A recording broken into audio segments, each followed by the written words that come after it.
করেছিলেন, এদেরকে খুঁজে খুঁজে নিয়েছে। মুক্তিযুদ্ধ ছিল একটি গণযুদ্ধ। এই গণযুদ্ধকে ভিন্ন খাতে প্রভাবিত করার জন্য গত 16 বছর ধরে তারা ইতিহাস বিকৃত করেছে, তারা সংস্কৃতি বিকৃত করেছে, তারা রাষ্ট্রের সম্পদ লুণ্ঠন করে বাংলাদেশের সমস্ত ব্যাংকগুলোকে লুটপাট করেছে। বাংলাদেশ ব্যাংকের সেই ভোট থেকে পর্যন্ত সুরক্ষিত করেছে। এই শেখ হাসিনার এই লোকেরা, এই শেখ হাসিনা বিচার বিভাগকে ধ্বংস করেছে। শেখ হাসিনা এখানে শিক্ষা ব্যবস্থা ধ্বংস করেছে। শেখ হাসিনা সমস্ত প্রজাতন্ত্রের সাংবিধানিক রাষ্ট্রীয় প্রতিষ্ঠা সবগুলোকে ধ্বংস করে একটি শেখ হাসিনা বিদেশি কমলে তাদের হিসাবে, তাদের পদমেহনকারী হিসাবে, তাদের পুতুল হিসাবে বাংলাদেশের স্বার্থ নির্বাহ করে দিয়ে বাংলাদেশের স্বার্থকে বিসর্জন দিয়ে সে আর ক্ষমতায় ফিরেছিল। কিন্তু ছাত্র এবং জনগণের উত্থানের বাদ দিয়ে আজ শেখ হাসিনা পালিয়ে গেছে। তাই আজ আমরা এই মুক্ত হাতের নিচে যে 16 বছরের লড়াইয়ের পর আজ আমরা প্রবেশ করছি। এই জন্য এই শেখ হাসিনার বিরুদ্ধে, ফ্যাসিবাদ বিরুদ্ধে যে গণতান্ত্রিক সংগ্রাম হয়েছিল, সেই গণতান্ত্রিক সংগ্রামে যারা আত্মহত্যা দিয়েছে, যারা শহীদ মৃত্যুবরণ করেছে, আমি সড়ক হয়েছে আত্মার প্রতি গভীর শ্রদ্ধা জ্ঞাপন করছি এবং আমাদের পার্টির তরফ থেকে আমরা কয়েকটি কথা আপনাদের সামনে বলে আমি আমার বক্তব্য শেষ করি। সংগ্রামী বন্ধুগণ, আমরা এবং সারা বাংলাদেশের মানুষ আজকে নির্বাচন নিয়ে কথা বলছে।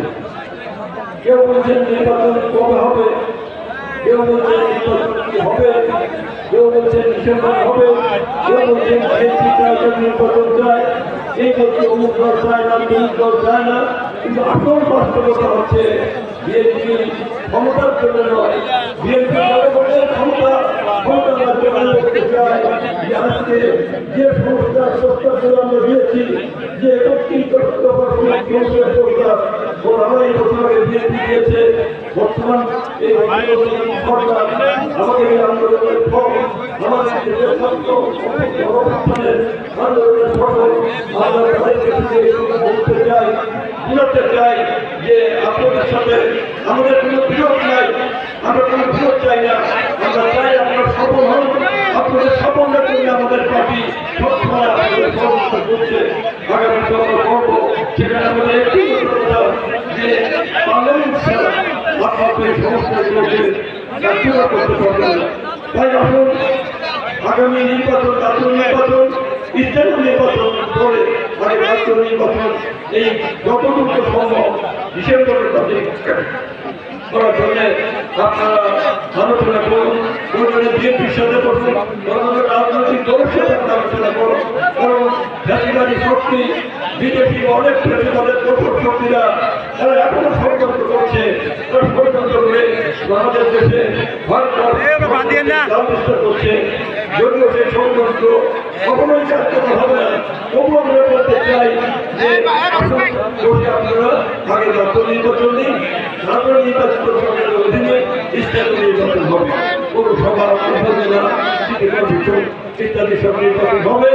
এবং আপনাদের সাথে কোনো বিরোধ নেই, আপনারা যে সমস্ত কাজকর্ম করছেন এই সমস্ত কাজের প্রতি আমাদের সমর্থন আছে। আমরা মিলেমিশে সমস্ত কাজগুলো যে বৈধ